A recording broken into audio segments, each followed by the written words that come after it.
Assalamualaikum, ketemu lagi. Di video kali ini saya akan membahas beberapa emiten yang menarik perhatian saya.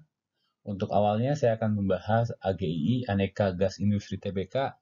Jadi saham ini adalah saham yang kemarin pada waktu itu saya beli kira-kira di sini ya. Pada saat candlenya ini saya beli. Kenapa saya beli? Tentu teman-teman perlu melihat video saya sebelumnya. Untuk saat ini posisinya sudah floating profit setelah sebelumnya kemarin beberapa waktu yang lalu ya mengalami floating loss di sini karena candlenya merah, kemudian disusul lagi dengan candle hijau, candle doji ininya penutupan sama close-nya sama, kemudian hijau lagi dan hijau lagi, sehingga posisi saat ini floating profit kira-kira kalau nggak salah ingat ada 9% lah ya, hampir 10%, lumayan. Dan posisinya saat ini masih saya hold. Karena kenapa saya hold? Yang pertama berdasarkan ini ya indikator yang ada pada hari ini.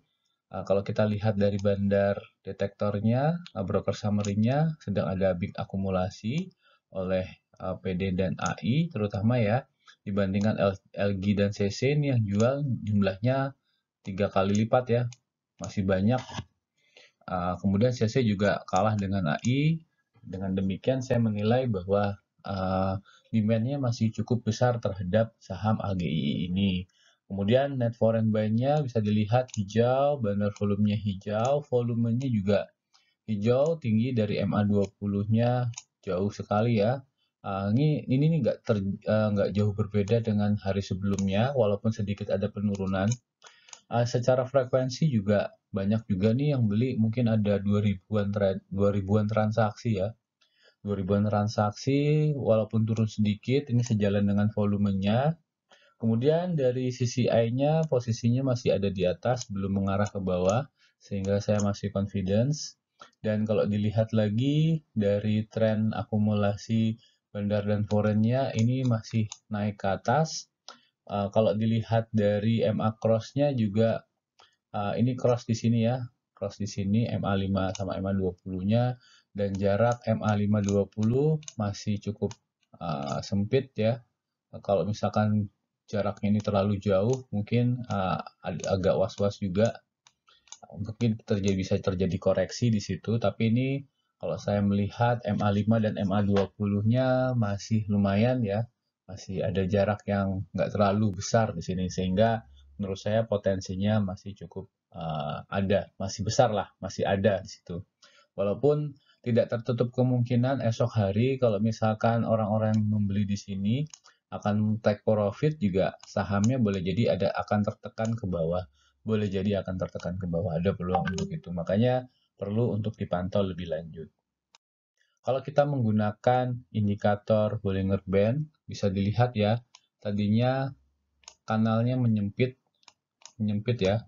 Kemudian ini kanalnya melebar lagi. Memang ini menandakan adanya tren naik, apalagi kalau dilihat ya di sebelah sini, dia batas atas dari Bollinger-nya dilampaui, sehingga ini memang menandakan adanya kenaikan yang lumayan cukup berarti ya. Kemudian dari sisi volume seperti dilihat ya, kalau dibandingkan antara ini dengan ini pada saat awal kenaikan memang masih jauh berbeda ya. Di sini sepertinya partisipasi publiknya nih sangat banyak sehingga tren kenaikannya sangat kuat. Di sini sebelah kanan ada kenaikan tapi partisipasi publiknya nggak begitu banyak. Saya menduga bahwa kalau misalkan tidak ada pertambahan lagi volumenya, boleh jadi dia akan melemah kekuatan untuk naiknya.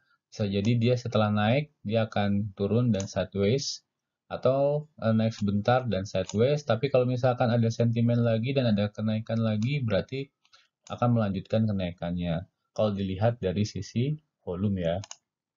Saya hapus dulu. Oke, kemudian kalau kita lihat dari sisi high ini masih bagus ya. Ini masih di atas, belum mengarah ke bawah. Dan keyakinan juga masih cukup tinggi kalau misalkan kita lihat dari MACD. Yang MACD sini pembukaannya masih ini ya, masih kayaknya masih bisa untuk berlanjut lagi. Apalagi kalau kita lihat, kita tarik garis di sini ya, ini kemungkinan masih ada potensi untuk naik kalau misalkan kita lihat dari MACD-nya. Walaupun MACD sendiri kan dipengaruhi oleh harga kan. Nah, tergantung juga nanti harganya seperti apa. MACD kalau menurut saya adalah turunan dari harga sehingga membentuk pola seperti ini ya. Cuman kalau kita lihat masih ada potensi sebagaimana kita lihat di sini ya. Di sini dia potensi naik ke atas dan dia menutupnya di sini. Kalau menutup di sini kita lihat, nah ketika dia sudah sideways ya, sideways tapi tetap ada perlawanan, akhirnya dia turunnya di sini. Nah kita lihat ketika garis birunya turun, memang trennya menurun ya. Jadi uh, tidak serta-merta kalau misalkan dia akan menembus ke bawah, dia akan turun, nggak juga, tapi perlu dilihat juga price action-nya seperti apa. Kemudian dari sisi stokastik RSI, seperti yang diduga sebelumnya, dia akan membentuk garis lurus ya. Kalau misalkan kenaikannya masih cukup kuat. Nah, ini di sini menandakan bahwa kalau saya melihat kenaikan ini masih cukup berarti. Kalau misalkan dia akan mengarah ke bawah dan menyentuh garis ini, boleh jadi tekanannya akan cukup besar ya, karena banyak trader-trader yang menggunakan stokastik RSI ini keluar dari, terutama yang swing, trader swinger, ketika dia sudah menyentuh ini ya, balik ke bawah ini, biasanya dia jual nih. Nih seperti di sini ya. Kemudian di sini dia akan menjual sahamnya sehingga dia akan menekan ke bawah. Tapi kalau misalkan ada tekanan, ada apa? Penjualan permintaan yang cukup besar, maka walaupun garis stok RSI-nya dia menurun seperti di sini ya, menurun, tapi harganya masih cenderung naik. Ini dilihat di sini ya, ada candle yang membawa harga ini naik ke atas. Oke, dilihat di sini nih, di sini ya. Oke. Emiten lain yang menarik perhatian saya pada hari ini adalah BWPT, Eagle High Plantation Tbk. Kenapa menarik? Ini cukup menarik karena beberapa waktu lalu saya juga pegang BWPT dengan harapan harganya akan naik karena harga sawit menunjukkan tren yang bagus di tengah pandemi corona. Nah, tapi kalau dilihat di sini menjadi menarik karena ekornya ini panjang banget, ekor ke atas. Berarti walaupun permintaannya besar, tapi ada tekanan penjualan yang cukup besar pula. Nah, seperti kita lihat ya, kalau misalkan menggunakan MA Cross 5 dan 20, memang kondisi saat ini adalah kondisi persilangan antara 5 dan 20, di mana ada mungkin tanda-tanda dia mulai tren naik. Kalau misalkan 5-nya di atas 20 ya. Tapi kalau kita lihat lagi dari net foreign buy dan bandar volume, di sini ada penjualan yang cukup besar walaupun di hari ini bandar volumenya ada warna hijau nih di sini naik ya. Kemudian dari sisi volume ada sebuah peningkatan yang cukup berarti seperti anak tangga ya naik ke atas. Dan dari sisi frekuensi juga ada peningkatan yang sangat berarti. Ini naik tangga ke atas cukup signifikan perbedaannya. Nah, ini kalau misalkan esok harinya volumenya setidaknya sama atau nggak jauh beda dari yang sebelumnya dan frekuensinya juga, berarti tren kenaikannya masih cukup besar ya. Masih cukup besar. Boleh jadi dia akan membentuk candle hijau lagi. Kalau misalkan dengan catatan besok volumenya dan frekuensinya juga tinggi. Nah, kalau kita lihat dari PSTTM-nya memang suatu hal yang tidak menggembirakan karena di sini dia membentuk pola menurun. Jadi kalau bisa dilihat adalah kenaikan dari BWPT ini mungkin digerakkan oleh sentimen dari harga kelapa sawit, kemudian juga sentimen dari trading. Nah, kalau kita lihat di sini di bandar detektornya, kita lihat, wah ternyata nggak ada ini ya, akumulasi yang cukup signifikan di sini, malah netral dan small accumulation malah. Nah, kalau dilihat juga antara yang jual dan yang beli, NI dan XC ini nggak berimbang nih. Walaupun kalau misalkan kita akumulasikan ketiga ini ya, ini masih lebih kuat yang beli, makanya dia daya dorongnya mungkin nggak terlalu kuat. Nah, kalau saya menduga bahwa besok kalau tidak ada pergerakan volume yang cukup berarti atau minimal sama dengan hari ini, maka harganya boleh jadi kenaikannya tidak terlalu tinggi atau cenderung orang-orang atau trader pada melakukan take profit. Kalau kita menggunakan Bollinger Band, di sini memang menarik sekali karena sebelumnya dia kanalnya ini ya kecil ya. Kemudian kanalnya jadi lebar lagi. Ini merupakan ciri-ciri dari sebuah permulaan tren naik. Nah, di sini juga dari sisi I-nya terjadi lompatan yang cukup luar biasa, di mana pada dua hari sebelumnya dia sudah mengarah menembus ke atas dan hari berikutnya ternyata dikonfirmasi harganya naik. Dan dari MACD-nya juga menarik karena tadinya dia pengen menutup ke bawah, cross ke bawah ya, tapi ternyata malah naik lagi. Dan dari stokastik RSI-nya memang beberapa waktu yang lalu ini juga disupport ya karena dia adanya di bawah sekali nih. Kemudian 2 hari kemudian harganya naik berturut-turut cukup signifikan sehingga arahnya jadi ke atas. Dan inilah yang bisa menjawab kenapa harga BWPT ini 2 hari terakhir naik ya. Karena kalau secara indikator teknikal memang ada sebuah potensi yang besar di sana yang bisa membuat harga sahamnya naik.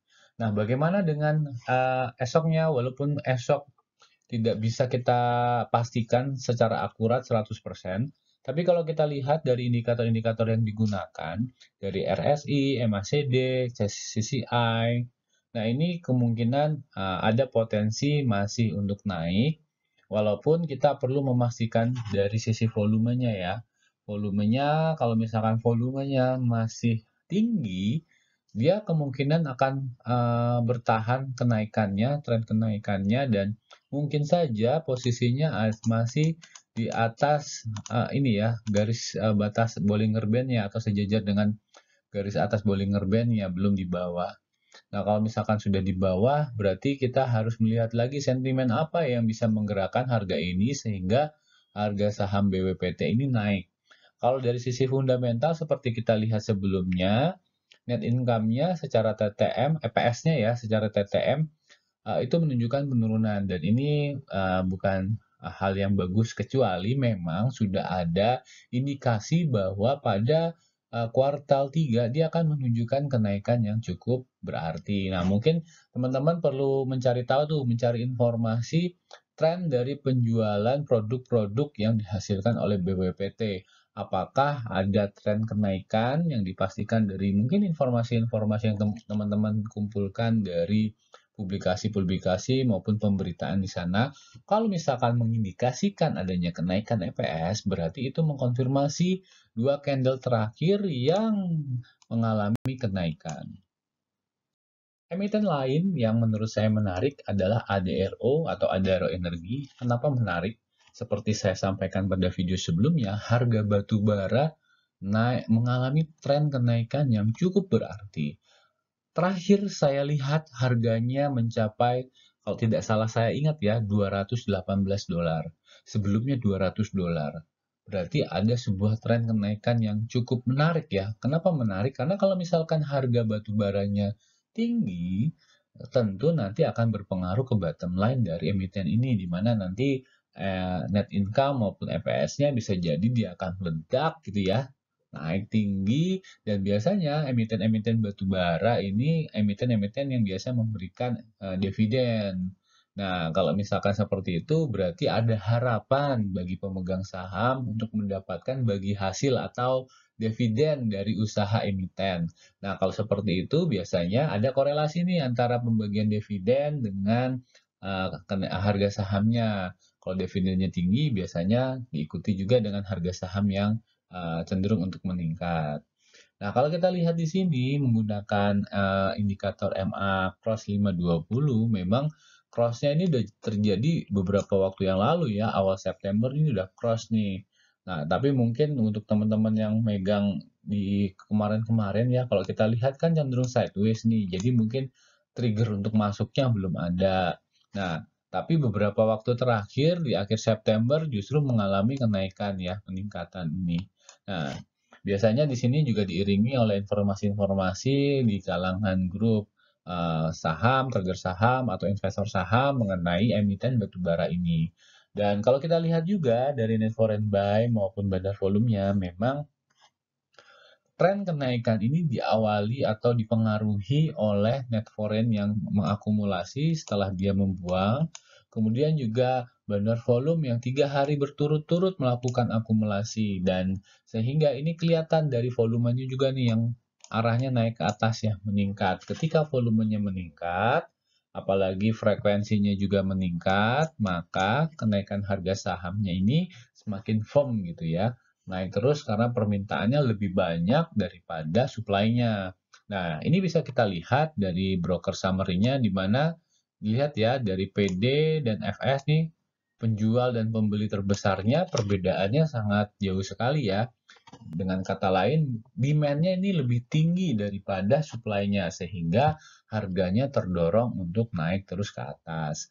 Tapi kalau kita lihat di hari ini, nampaknya akumulasinya nggak seperti yang awal-awal dulu ya. Mungkin di awal-awal dia akumulasinya sangat banyak sekali. Apalagi di kemarin ya dengan kenaikan yang sangat tinggi ini. Nah, kalau di hari ini candlenya dia cenderung melemah. Candlenya melemah, akumulasinya juga nggak banyak-banyak, sehingga trennya mungkin koreksi sehat kalau saya bilang ya. Koreksi sehat, ada koreksi di situ. Kenapa ada koreksi? Saya bilang koreksi sehat karena kalau kita lihat lagi secara EPS-TTM, ini ada kenaikan fundamentalnya ya, EPS-nya naik nih. Nah, kalau misalkan EPS-nya naik, ini bisa berpengaruh juga terhadap harga saham. Apalagi informasi kenaikan harga EPS ini. Oke, mohon maaf tadi ada gangguan sedikit ya. Jadi omongan saya mungkin agak terputus, tapi nggak usah kita ulangi lagi, langsung saja kita lanjutkan pembahasannya. Jadi kalau misalkan kita menggunakan parameter lain, jadi kita menggunakan Bollinger Band, Alligator maupun Moving Average 20. Jadi kalau kita lihat nih ya, secara Bollinger Band ini kelihatan banget kenaikannya cukup lumayan tinggi ya. Lumayan tinggi kenaikannya, dan dia ada di atas apa Bollinger Band yang batas atasnya ini, berarti kenaikannya cukup berarti ya. Dari sisi volume juga ini sudah kelihatan banget, dan ini dikonfirmasi juga dari sisi I-nya juga kenaikannya menonjol sekali. Kemudian kalau dari menggunakan alligator, nah ini kelihatan merah, biru, hijau, merah, biru, hijau. Nah, ini posisinya sudah membuka, mulutnya membuka. Berarti memang trennya sedang naik ya, mengkonfirmasi tren itu sedang naik. Dari MACD juga menunjukkan hal yang serupa. Dari stokastik juga menunjukkan hal yang serupa. Nah, ini kalau misalkan besok ternyata volumenya masih tinggi, maka bisa dipastikan bahwa trennya akan naik karena tadi adalah koreksi sehat, atau misalkan antara jumlah penjual dan pembelinya itu seimbang, maka saya menduga yang terjadi besok adalah bukan penurunan harga, tapi dia akan cenderung sideways ya. Sideways di sini nih. Beberapa hari terakhir nanti sideways, 1, 2, tergantung nanti ya volumenya akan meningkat secara tajam atau tidak. Nah, dia akan membentuk pola, entah berupa pola apa gitu ya, berbagai macam di situ kita lihat saja. Nah, kalau misalkan sudah berbentuk pola, nanti kita lihat apakah akan terjadi breakout. Kalau misalkan terjadi breakout, berarti itu ada kelanjutan ya, kelanjutan dari trennya. Mungkin tukar barang dulu nih di sini, gantian sopirnya.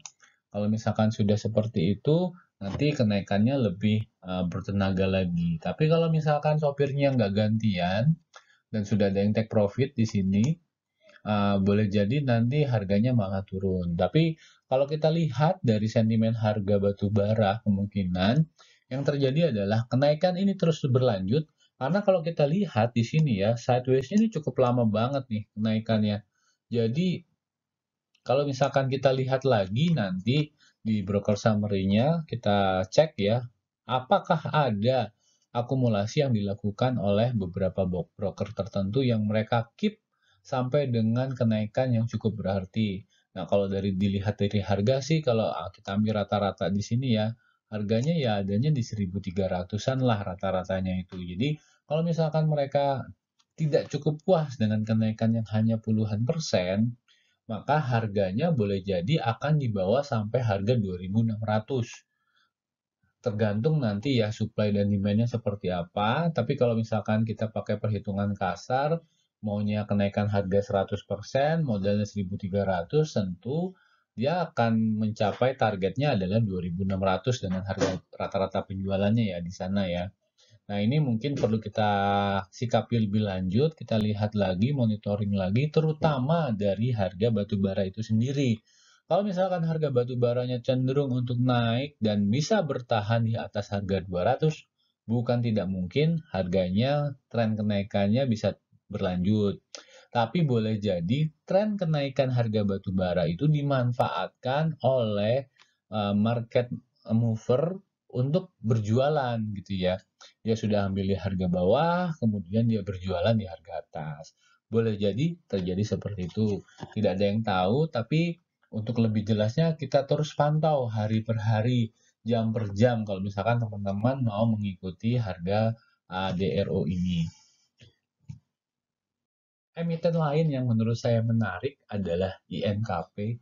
Kenapa menarik? Karena salah seorang atau bukan seorang ya, ada beberapa kenalan saya yang dulu pada waktu kenaikan INKP yang luar biasa tingginya itu sampai mungkin 10 kali lipat ya. 10 kali lipat itu bisa membuat teman saya itu mendapatkan hasil yang luar biasa gitu ya. Dari uang yang sedikit tiba-tiba melonjak menjadi 10 kali lipat. Sehingga memang INKP ini buat saya adalah emiten yang paling saya tunggu-tunggu nih. Tunggu-tunggu bukan kenaikannya ya, malah tunggu-tunggu ini bottomnya berapa sih. Siapa tahu aja seperti teman saya yang dulu itu ya, dia bisa mengalami apa, merasakan kenaikan yang cukup tinggi. Nah, kalau kita lihat di sini di INKP, kalau kita menggunakan MA Cross 5, posisinya seperti ini ya. Untuk MA5-nya yang merah, MA20-nya yang kuning. Nah, posisinya itu memang masih belum golden cross, ya masih menunggu golden cross. Tapi pada hari ini, pada hari tanggal 29 ya, 29 September, dia mengalami kenaikan volume yang cukup tinggi, harga yang tinggi, frekuensi yang tinggi gitu ya. Ini di luar perhitungan saya, perhitungan penggunaan indikator saya. Karena tiba-tiba saja ada yang masuk ya, masuk dengan jumlah yang tinggi, sehingga dia mendorong harganya ke atas. Nah, kalau dilihat dari asingnya juga nggak ada transaksi di sini dan sebelum-sebelumnya asingnya cenderung untuk menjual sahamnya. Nah, kalau kita lihat dari broker summary-nya, memang untuk yang beli ini kelihatannya kalau kita ambil 4 terbesar ya, dibandingkan dengan 4 terbesar yang jual, kayaknya posisinya memang demand-nya lebih banyak dibandingkan supply, sehingga ini yang mengakibatkan harganya naik ke atas. Dan dari sisi ininya juga kita lihat ada normal akumulasi. Jadi memang ini dipengaruhi oleh adanya broker-broker yang tiba-tiba masuk dalam jumlah besar. Entah brokernya ini karena untuk di trading atau memang dia seorang investor yang melihat adanya sebuah potensi kenaikan harga di depan sana yang cukup berarti. Kalau kita menggunakan indikator lain atau parameter lain, misalkan Bollinger Band, memang posisinya ini belum menunjukkan ini ya, belum menunjukkan adanya potensi kenaikan karena dia kanalnya juga besar ya, lebih besar dibandingkan yang ini misalkan atau yang ini misalkan. Nah, tapi balik lagi memang Bollinger Band itu hanya menunjukkan potensi. Kalau misalkan kanalnya menyempit, boleh jadi dia potensi untuk naiknya sangat besar. Atau kalau misalkan dia menyentuh bawah nih ya, bawahnya Bollinger Band, dia ada potensi untuk memantul seperti ini ya, memantul, ini memantul, ini memantul. Potensi memantul. Tapi kita harus lihat juga nih, lihat secara ininya ya, kanalnya ya, technical yang support resistance-nya ya. Nah, kita lihat di sini kita harus tarik. Nah, kalau misalkan dia masih dalam fase downtrend, memang pantulannya itu ini boleh jadi pantulan untuk jatuh terus ke bawah, bukan pantulan untuk naik ke atas. Nah, kita juga harus lihat support resistennya juga nih, garis ininya ya, apakah ini udah di-support. Nah, kalau misalkan dia udah di bottom ya, di support, dan ini juga menyentuh dari Bollinger Band yang lapisan bawahnya, boleh jadi itu adalah titik pantulan seperti ini nih, boleh jadi ini ya, karena saya belum nggak bisa ngelihat ke kanan nih, apakah ini memang supportnya atau bukan. Tapi kalau misalkan support, kemungkinan besar dia akan memantul. Kenapa bisa memantul kalau dia menyentuh titik support? Logikanya sederhana aja teman-teman. Sederhana. Kenapa sederhana? Karena bukan hanya saya atau kita yang melihat bahwa itu adalah akan terjadi pantulan.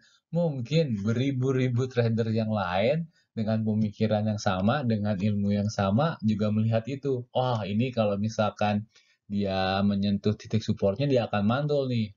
Saya beli gitu kan. Nah, jadinya ya karena yang belinya banyak, yang jualnya kalah dengan jumlah pembeli, ya akibatnya harganya akan naik. Ya itu logika sederhana aja sih. Jadi memang ada pengaruh dari ilmu yang sama ya. Ilmu yang sama akan melihat ini, wah ini bakalan naik nih. Dan juga sebaliknya, dengan ilmu yang sama dia akan melihat, oh kalau misalkan dia ada posisinya di atas upper Bollinger Band, oh ini bakalan turun nih. Nah ini bakal terjadi. Karena ya keputusannya juga cenderung sama ya. Sehingga harganya juga akan tertahan untuk naik juga. Karena di dalam pemikirannya seperti itu. Logikanya seperti itu sih teman-teman. Kemudian kalau kita lihat lagi volume meyakinkan naik ke atas, tinggal dilihat besok apakah secara volume juga akan meningkat dengan jumlah kuantitas yang sama atau malah mengecil, menghilang seperti ini nih, mengecil sekali. Jadi kenaikannya juga nggak akan tinggi banget ya. Kalau misalkan kenaikannya tinggi, volumenya kecil, wah itu hati-hati. Boleh jadi besoknya malah banyak yang mau taking profit tuh. Nah, kemudian kalau kita lihat dari sisi I, ini memang cukup menarik ya, karena dia sebelumnya memantul dari bawahnya. Kalau dari MACD, apalagi MACD nih, kalau kita lihat nih, wah kayak potensi banget dia. Kalau besok naik ke atas, harganya tetap naik ya. Mungkin pembukaannya opennya di sini, terus candlenya tetap naik naik ke atas. Nah, MACD-nya maka dia akan confirm tuh, dia akan membentuk ini tren naik gitu ya. Nah, dari stokastik RSI-nya juga menunjukkan hal yang serupa. Jadi posisinya memang ini menarik banget pada hari ini karena di stokastik RSI biasanya pola-pola seperti ini yang digunakan oleh para trader yang menggunakan indikator stokastik RSI untuk masuk, untuk buy di dalamnya. Sehingga tidak heran kalau misalkan hari ini candlenya besar, volumenya besar. Karena boleh jadi selain tadi market mover yang masuk membeli ya, para trader-trader retail juga masuk karena secara indikator ini menarik banget. Kenapa menarik? Coba kita lihat ya tetangganya nih sebelahnya nih. Kalau kita lihat di sebelahnya ketika polanya dia menaik, ini di sebelah sini berarti ya, di sebelah sini, maka dia akan mengkonfirmasi untuk naik terus. Gitu ya. Nah, untuk trader yang menggunakan stokastik RSI dia akan exit-nya di sini nih. Nah, di daerah sini nih exit. Jadi kalau misalkan ketemu pola seperti ini, maka ini menjadi trigger bagi trader-trader stokastik RSI masuk. Gitu ya, dengan harapan beberapa hari ke depan dia bisa taking profit di saat harganya di atas. Pun sama dengan trader-trader yang menggunakan MACD. Biasanya kalau mau yang nyari maksimal nih kenaikannya, dia akan masuk di sini nih. Ketika yang biru menembus ke atas, yang merah. Berarti posisinya di sini ya. Kita tarik sini. Kemudian dia akan lepas jual ketika dia bentuk di sini. Nah, jadi kira-kira di sini ya, di candle ini. Sama nih antara RSI dengan MACD. Dan kebetulan pada hari ini posisinya memang menarik sekali. Jadi kalau saya lihat menggunakan candle indikator-indikator ini, ada peluang kemungkinan besok harganya akan melanjutkan tren kenaikan karena para trader-trader retail yang menggunakan MACD dan stokastik RSI dia akan terpacu, tertrigger untuk ikut beli. Apalagi dikonfirmasi juga dengan nanti volumenya juga cukup besar. Boleh jadi harganya dalam mungkin beberapa waktu ke depan dia akan naik, walaupun Kalau misalkan naiknya itu karena sentimen, karena indikator, itu kenaikan teknikal ya, dia akan turun lagi. Kecuali memang secara fundamental ada laporan keuangannya bagus atau ada informasi yang mengindikasikan bahwa laporan keuangannya akan bagus, EPS-nya akan meningkat. Itu makin strong lagi kenaikannya ya, seperti beberapa tahun yang lalu. Kenaikannya sangat strong karena secara fundamental itu dia bagus sekali. Emiten yang cukup menarik lagi bagi saya adalah BABP, Bank MNC Internasional. Kenapa cukup menarik? Karena tanpa diduga sahamnya hari ini naik gitu ya. Kalau saya lihat ini lagi menunjukkan tren penurunan gitu ya. Setelah dia uh, dari angka 100 terus naik jadi 400, terus naik lagi jadi 600, berarti orang yang megang di angka 100 ini sudah ini ya multi bagger ya. Nah, tapi dia sudah turun lagi setelah ada corporate action ya. Corporate action dia malah makin menurun dan memang kelihatannya market movernya ini taking profit nih kalau kita lihat ya. Kita lihat dia sudah taking profit. Kemudian dari secara volume ternyata kenaikan hari ini kelihatannya volumenya nggak terlalu banyak. Bandarnya cuma ngambil sedikit, aslinya juga ngambil sedikit. Dan kalau kita lihat mungkin dia mau menggerakkan ke atas, mau jual di harga atas, tapi tekanan jualnya masih begitu tinggi. Dan secara frekuensinya juga kelihatannya selera publiknya semakin menurun ya. Walaupun secara fundamental kalau kita lihat EPS, TTM-nya menunjukkan kenaikan. Nah, ini cukup menarik. Nah, mungkin secara ini ya, kalau teknikalnya dia sedang turun, trader-trader pasti akan jual, kecuali nanti secara fundamental ada informasi laporan keuangan yang mengindikasikan ini akan naik. Nah, ini yang menjadi hal yang menarik ya. Kemudian kalau kita lihat lagi dari broker summary-nya, ini memang pertarungan nih antara yang take profit dengan yang akumulasi. Kalau di sini ada mulai akumulasi lagi ya, makanya ininya hijau, di sini hijau, di sini hijau, mulai akumulasi lagi. Nah, kita perlu menunggu lagi apakah akumulasinya ini akan terus berjalan atau memang dibiarkan turun dulu untuk mengakumulasi di bawah. Kemudian kalau kita lihat dari parameter yang lain, kita menggunakan Bollinger Band dan MA20. Di sini terlihat bahwa Bollinger Band-nya masih mengarah ke bawah, dan ini sepertinya trennya masih tren menurun ya, karena dia belum menembus resistennya, jadi masih kemungkinan kalau menurut saya dia masih menurun ya di sini ya, masih menurun, dia belum menembus resistennya.